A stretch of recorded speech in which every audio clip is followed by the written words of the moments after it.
Magandang umaga mga kapuso, andito pa rin po tayo sa Barangay San Vicente, dito po yan sa Apalit, Pampanga. At mga kapuso, pasado po alas 7 ng umaga ay ganito po ang sitwasyon dito. Lahat po ng bahay kung saan po nakikita nyo sa aking likuran, kanan, kaliwa, ay pinasok na po ng tubig baha ang kanilang mga tahanan. At dahil dyan ay malaking perwisyo po ang dinulot nito sa mga residente dito. At bunsod nga po yan ng pag-uulan na dulot pa ni Bagyong Krising at dinagdagan po yan ng habagat na pinalakas si Bagyong Dante at ni Bagyong Emot. Mga kapuso, kahit lumabas na nga po sa PAR ang Bagyong Dante ay nihila pa rin ito at pinalakas ang hangin habagat. Mga kapuso, sa mga oras ito, bumalik po yung panakanakang ulan dito sa Apalit, Pampanga at wala pa pong senyales ng paghinto. At feeling ko sa mga oras ito mga kapuso ay tataas po ang lagay ng tubig dito. At mga kapuso, kaugnay niyan ay tinaas po ng Pag-asa ang orange rainfall warning sa Zambales pati na rin po sa Bataan.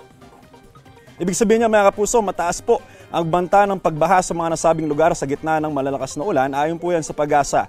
Isinilalim naman sa yellow rainfall warning tayo rito sa Metro Manila, pati po ang Tarlac, Pampanga, Bulacan, Rizal, Laguna, Cavite, pati na rin po ang Batangas. Posible rin ang pagbaha sa mga nabanggit na lugar. Ang maulang panahon sa malaking bahagi ng Luzon ay epekto po ng hangin habagat at ng Bagyong Emong. Tatagal po ang nabanggit na orange at yellow rainfall warning hanggang alas 8 ngayong umaga. Paalala po mga kapuso, stay safe and stay updated. Ingat po tayong lahat. Ako po si Andrew Pertera, inyong unang hirit weather presenter. Know the weather before you go. Para mag-safe lagi, mga kapuso. Kapuso, huwag magpapahuli sa latest news and updates. Mag-iuna ka sa balita at mag-subscribe sa YouTube channel ng GMA Integrated News.